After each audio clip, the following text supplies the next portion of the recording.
प्रिय बंधुओं, हम उस आयु कर्म को समझ रहे थे कि वह कर्म जो इस जीव को कभी मनुष्य पर्याय की कैद में रोक के रख लेता है, कभी त्रियंचों की कैद में रखता है, कभी देवों में पहुंचा देता है और कभी नारकियों में पहुंचा देता है, कि वह ऐसे कौन से कर्म हैं जिनका हमारे से बदला लिया जा रहा है। जब उधार ले लेते हो तो इसका हिसाब कौन करता है? जिस दुकानदार से आपने उधार लिया है उसी से तो आप हिसाब बराबर करोगे। बिल्कुल वैसे ही यह मृत्यु हमारा हिसाब करती है कि तुमने अपने जीवन में क्या किया है और उसी अनुरूप तुम्हारे को आगे का बिल बुक तुम्हारे को प्रस्तुत की जाती है, कि वह बतलाती है कि तुमने अपने जीवन में आखिर क्या क्या किया था।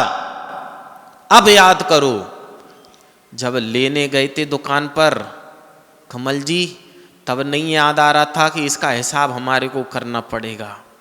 जब दुकानदार ने बिल पकड़ा दिया तब सोच रहे कि हम ये भी चीज लिए थे, इससे ये भी चीज लिए थे।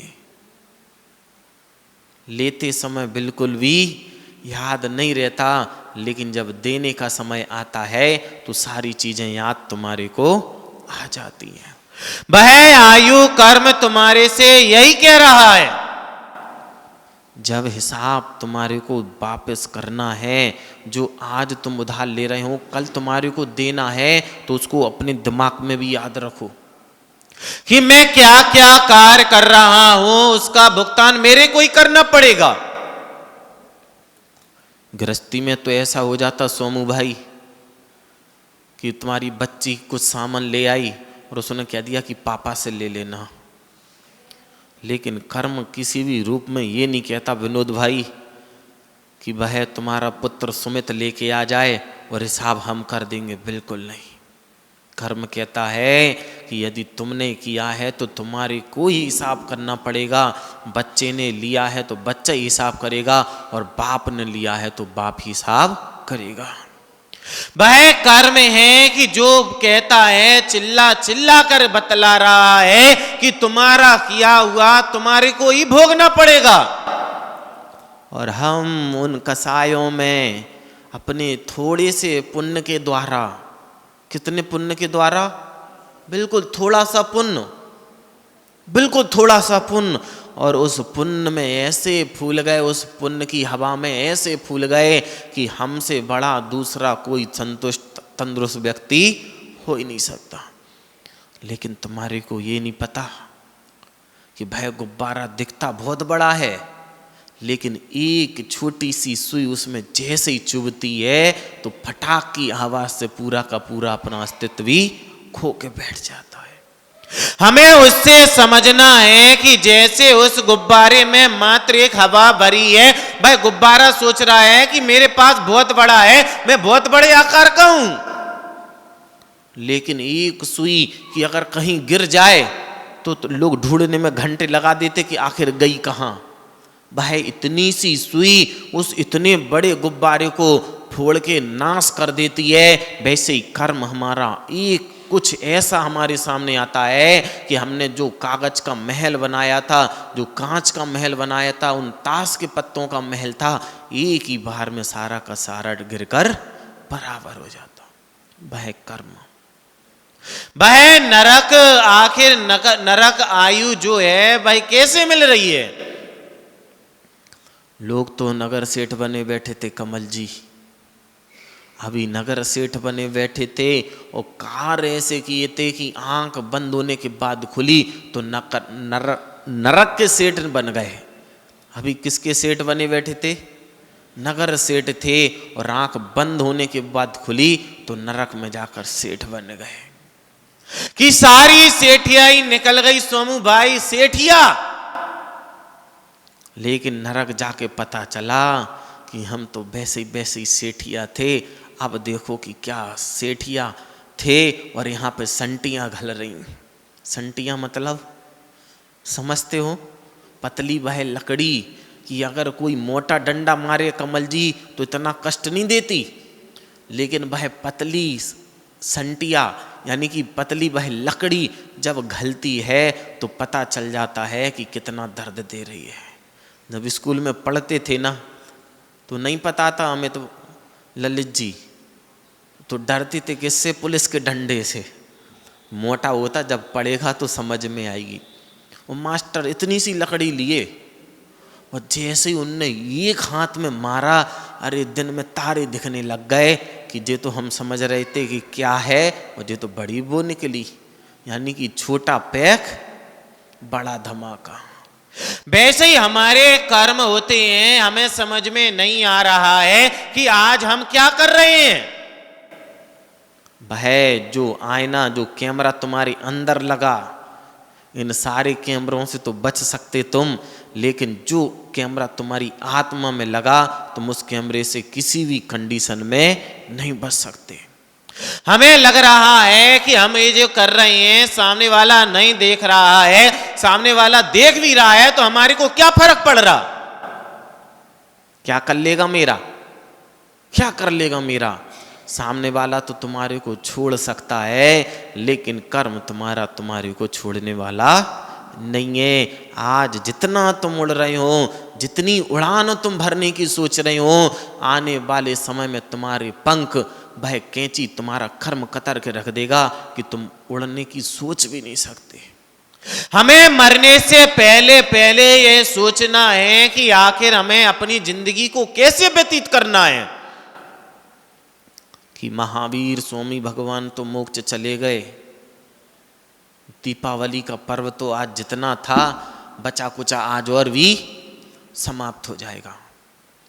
लेकिन यदि हकीकत में तुम भगवान महावीर स्वामी की तरह सुखी होना चाहते हो, यदि हकीकत में जो लोग कहते हैं कि आज भगवान रामचंद्र जी दीपावली पर अयोध्या वापस आए थे, यदि उनको हकीकत में अपने जीवन में सुखियां लानी है तो तुम्हें जैसे भगवान महावीर स्वामी मोक्ष मार्ग पर चलकर उन्होंने सुख को प्राप्त किया, जैसे राम के आने पर राम राज का विस्तार हुआ, वैसे ही तुम्हारे को राम राज वापस लाना पड़ेगा, वैसे ही तुम्हारे को मोक्ष मार्ग को भी वापस लाना पड़ेगा, जब भी तुम सुखी हो सकते हो।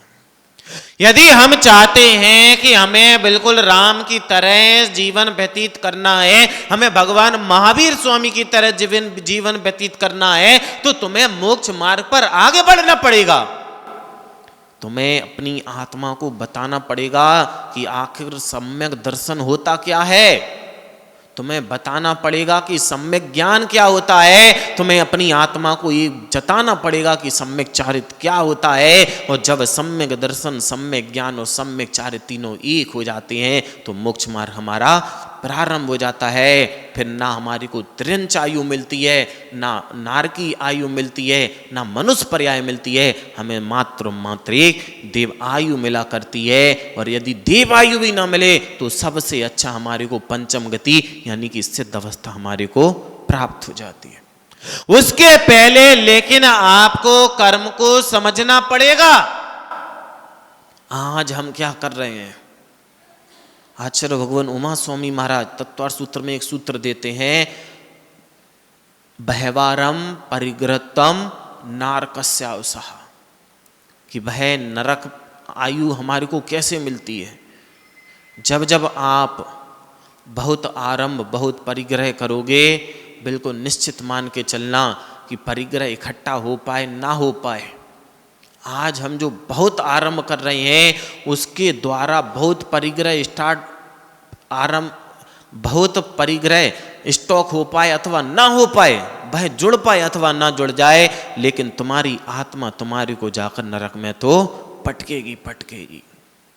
अब लोग नरक से इसलिए नहीं डरते, उनको पता है महावीर जी कि हम आज जो कार्य कर रहे हैं हमें नरक में जाना, लेकिन उन्हें ये नहीं पता है कि नरक में मिलेगा क्या।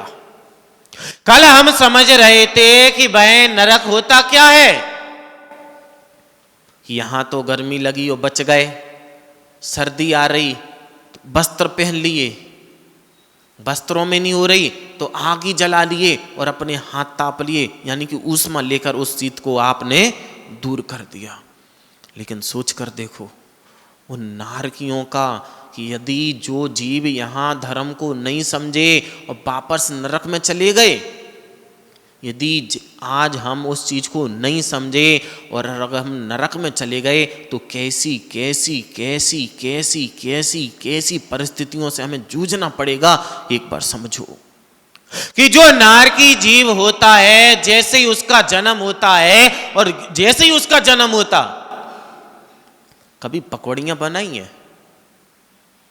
पकौड़ियां बनाई हैं? जब तेल बढ़िया अच्छा गर्म हो गया हो और बढ़िया पकौड़ी ली और जैसे उस पे डालते हो तो पकौड़ी का क्या हाल होता? क्या क्या हाल होता? देखे हैं? देखे हो ना? बिल्कुल वैसे ही जैसे ही नार की जीव का एक जन्म होता है तो जहाँ उसका जो बिल होता है यानी कि जन्म होने का, जैसे ही जहाँ जन्म होता तो 36 प्रकार के शस्त्रों के ऊपर गिरता है। अब आप सोच के देखो कि 36, जब उसकी कथा आती किसकी? अंजन चोर की, कि नीचे सिंका लगा, सिंके के नीचे क्या लगे थे? खड़े अस्त्र शस्त्र, और भाई सेठ बार बार ऊपर चढ़ रहा, बार बार नीचे उतर रहा कि अगर गलती से गिर गए तो क्या हाल होगा। सोच कर देखो, अगर एक पैर एक कांटे पे पड़ जाए, अगर वह हमारा पैर एक कांटे पे पड़ जाता है गलती से, कैसे? गलती से, तो चुभता यहाँ पे है और पूरे शरीर में ऊपर तक करंट शरीर में दौड़ जाता।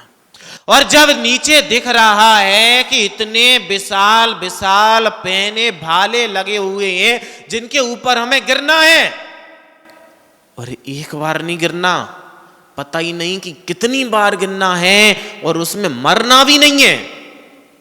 सबसे बड़ी बात क्या है कि इतना कुछ होने के बाद भी मर नहीं पाना, सिर्फ और सिर्फ कष्टों को पाना ही पाना है।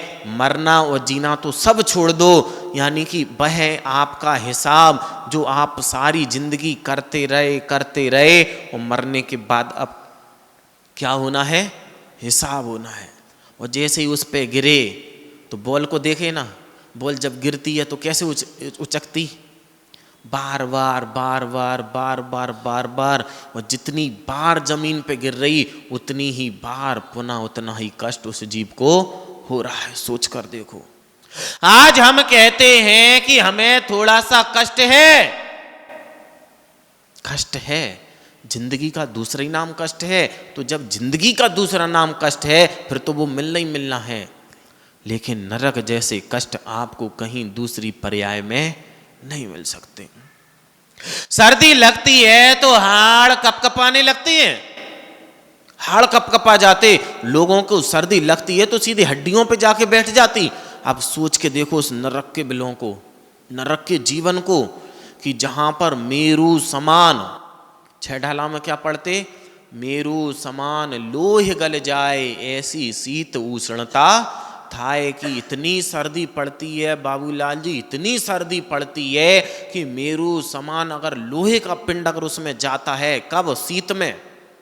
कब? शीत में। इतनी शीत होती है कि मेरू समान लोहे जब उसमें जाता है तो नमक की तरह बिल्कुल ऐसे घुल जाता है, पता भी नहीं चलता कि कहाँ चला गया, शीत के कारण। और गर्मी ऐसी पड़ती है कि जैसे ही वह मोमबत्ती आग का स्पर्श पाती है और पिघल जाती है, वैसे मेरू समान लोहे का पिंड उस उष्णता के कारण, उस गर्मी के कारण, उस ताप के कारण जैसे उसमें प्रवेश करता है और पूरा पिघलकर पानी पानी हो जाता है। सोचो।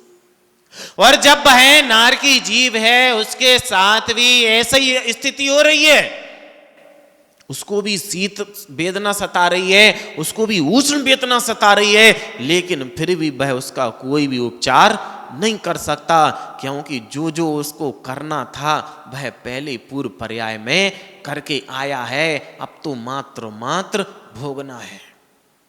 हम क्यों सुन रहे ये सारी चीजों को? अशोक जी क्यों सुन रहे? हम इसलिए सुन रहे हैं ताकि हम अपने कार्यों को सुधार लें, ताकि आने वाले समय में ऐसी वेदना, ऐसी यातनाएं हमारे को ना झेलने पड़ी। कि यहां पर यदि अगर हमें थोड़ी सी भी स्मेल आती है तो हम नाक बंद कर लेते, थोड़ी सी बदबू आई और नाक बंद करके बैठ गए, और नाक तो बंद करे तो करे, बदबू आई, बदबू भी नहीं आ रही, लेकिन अब खुशबू चाहिए। क्या चाहिए सैलू भाई? खुशबू चाहिए। अब लगा लो इत्र तुम्हें जितने लगाने। सोच कर देखो, आज जितने भी हम इत्र लगा रहे हैं, तुम्हारे को लग रहा है कि हमारा शरीर महक रहा, लेकिन आत्मा तुम्हारी इतनी दुर्गंधित होती चली जा रही है कि एक इत्र की छोटी सी शीशी बनाने में करोड़ों करोड़ों जीवों का घात करते हैं, करोड़ों करोड़ों जीवों की हिंसा करते हैं। उसके बाद एक वह इत्र की बूंद निकल के आती है जो तुम्हारे शरीर को महकाने के लिए भी कम पड़ जाती, और उसका पाप इतना मिलेगा, इतना मिलेगा, इतना मिलेगा कि जब तुम नरक में जाओगे तब तुम्हें समझ में आएगा कि कितना मिलेगा। कि जहां की वह 7वें नरक की अगर एक कण उछलकर अगर इधर हमारे सामने आ जाए तो 4 कोस तक के जीव सारे के सारे उसकी बदबू से मर जाएं। इतनी विशाल दुर्गंध, और वह नार की जीव 7वें नरक का 33 सागर पर्यंत तक उसकी स्मेल को सूंघता रहता है, घुटता रहता है, लेकिन मरना चाहते चाहते पर भी वह मरण को प्राप्त नहीं हो पाता। इतनी दुर्गंध है, ऐसे ऐसे कुरूप होते हैं, ऐसी ऐसी भूख की वेदना है कि ऐसा कोई भी रोग नहीं है जो वहां पैदा नहीं होता। यहां पे जब रोग की बात चलती सोमू भाई, तो एक अंगुल में कितने रोग होते हैं? 96। यानी कि पूरे शरीर में लगभग 10 करोड़, 3 करोड़ 10 करोड़ के आसपास इतने रोग होते हैं। और उस नाड़ की जीव को उसके शरीर में पूरे रोगों के बराबर उसको हर समय कष्ट होता है। आप सोच के देखो, आपके पेट में जब दर्द होता है, आपके सिर में जब दर्द होता है तो कितनी वेदना होती है। जब इतने मात्र एक रोग में हमारे को पूरा इतना कष्ट होता है, वहां तो पूरा का पूरा खजाना है, लेकिन वह खजाना मिला किस कारण से? आज तुम खजाने को जोड़ते चले गए, जोड़ते जोड़ते मर गए कि खजाना तुम जोड़ के गए थे, उसका मजा तुम्हारे बच्चे उठा रहे हैं और सजा तुम भोगोगे।